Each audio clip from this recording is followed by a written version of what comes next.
दिन के साथ इजराइल पर खतरा मंडराता हुआ दिखाई दे रहा है। इजराइल इस वक्त बहुत ही मुसीबत में फंस चुका है। अगर ये खबर सत्य है दोस्तों, तो आप सोचिए कि इजराइल के लिए कितनी बड़ी परेशानी और मुश्किलों का सामना उठाना पड़ सकता है।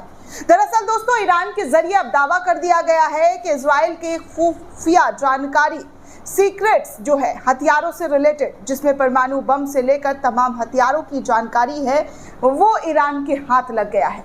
अब आप सोचिए दोस्तों कि अगर किसी देश का, जी हाँ, किसी देश का इतना सीक्रेट फाइल किसी दूसरे देश के हाथ में लग जाता है, तो ऐसे में उस देश का क्या हाल हो सकता है और कितनी तबाही जो है उस देश में मचाई जा सकती है। दरअसल दोस्तों, एक रिपोर्ट सामने आया है जहां पर ईरान के जरिए ये दावा कर दिया गया है कि इजराइल का परमाणु बनाने वाला तमाम जानकारी ईरान के हाथ लग गया है। ईरान की इस सनसनीखेज रिपोर्ट से नेतन्याहू के होश और पसीने जो है वो दोनों बहते हुए नजर आ रहे हैं। दरअसल दोस्तों, नवभारत टाइम्स के हवाले से एक खबर आई है जहां पर इजराइल के परमाणु सीक्रेट हमारे पास है। ईरान ने यहूदी देश की खुफिया जानकारी में लगाई सेंध, फंस गए नेतन्याहू, इस तरीके की खबर छापकर बड़ा दावा किया है। ईरान ने बड़ा दावा करते हुए कहा है कि उसने इजराइल की परमाणु फाइलों तक अपनी पहुंच हासिल कर ली है। ईरान की ओर से शनिवार को बताया गया है कि उसके हाथ एक ऐसा फाइल लगा है जिसमें इजरायली न्यूक्लियर फाइलों का संवेदनशील भंडार जो है मौजूद है। ईरान की ओर से यह भी दावा किया गया है कि इजराइल के साथ बढ़ती शत्रुता के बीच जो है हमने ये तमाम जानकारी हासिल की है।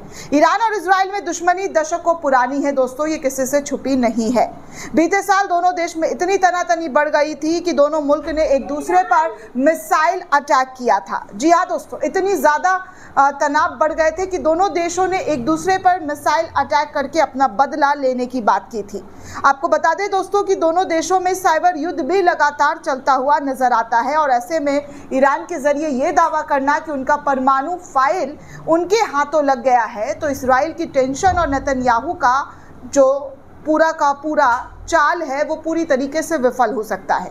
ईरान ने सरकारी टेलीविजन पर एक रिपोर्ट में कहा है कि देश को इजरायली परमाणु जानकारी का बड़ा खजाना मिला है। ईरान की खुफिया सेवाओं ने यहूदी शासन की परमाणु परियोजना और सुविधाओं से संबंधित हजारों फाइलें हासिल कर ली है।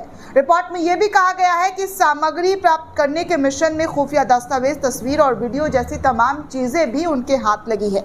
हालांकि फाइलें कितनी और इनको कैसे हासिल किया गया है, इस बारे में फिलहाल ईरान के जरिए कोई जानकारी नहीं दी गई है।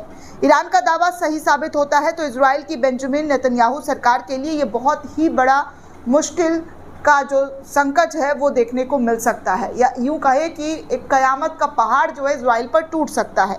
जी हाँ, ईरान के सरकारी टेलीविजन के अनुसार अगर मैं बात करूं दोस्तों, तो ईरान की खुफिया सेवाओं ने इजराइल के परमाणु कार्यक्रमों से संबंधित जो फाइल हासिल की है उनकी संख्या हजारों में बताई जा रही है। इजरायली सरकार ने ईरान के दावों को तत्काल रूप से अभी भी कोई टिप्पणी करने से परहेज कर लिया है। बीते महीने ऐसे भी रिपोर्ट सामने आई थी कि इजराइल की ओर से ईरानी परमाणु स्थलों पर हमला किया जा सकता है। अब ईरान ने ही इजराइल के परमाणु सीक्रेट हासिल करने का दावा कर लिया है, तो ऐसे में आप सोच सकते हैं कि इजराइल की क्या स्थिति अभी और इस वक्त दिखाई दे रही है। ईरान के परमाणु कार्यक्रम को लेकर भी इजराइल की चिंता रही है दोस्तों। इजराइल और उसके अमेरिका जैसे सहयोगी ईरान के परमाणु कार्यक्रम को लेकर कई तरीके के लगातार शक जाहिर करते हुए नजर आ रहे हैं। बीते कुछ समय से ईरान और अमेरिका परमाणु समझौते को बदलने के लिए लगातार बातचीत कर रहा था, लेकिन इन बातचीत का कोई नतीजा शामिल नहीं हुआ। ट्रंप ने किसी भी कीमत पर ईरान को परमाणु हथियार हासिल करने से रोकने की बात कही थी। दूसरी ओर ईरान का कहना है कि वो परमाणु हथियार बनाने का काम नहीं कर रहे हैं, लेकिन अपने देश की रक्षा करने के लिए उनसे जो बन पड़ेगा वो कदम उठाते हुए दिखाई देंगे। यानी कि ईरान के सुप्रीम लीडर ने दोस्तों बीते दिनों ही ये कह दिया था कि उनका जो चीज़ें वो कर रहे हैं वो उसे किसी से इजाज़त लेने की ज़रूरत नहीं है। और ट्रंप कौन होते हैं ईरान को इजाज़त देने वाले। ऐसे में तनाव बहुत ज़्यादा बढ़ता हुआ दिखाई दे रहा है और इन तनाव के बीच ईरान का ये दावा कर जाना कि उनके पास सीक्रेट फाइल है, तो ऐसे में इजराइल की जो हवा है दोस्तों इस वक्त काफ़ी ज़्यादा टाइट नज़र आ रही है। दोस्तों, इस पूरे रिपोर्ट को लेकर आप क्या सोचते हैं, आपकी क्या प्रतिक्रिया हमें कमेंट करके ज़रूर बताइएगा। साथ ही साथ चैनल को ज़्यादा से ज़्यादा लाइक, शेयर और सब्सक्राइब करना बिल्कुल भी ना भूलें। धन्यवाद दोस्तों।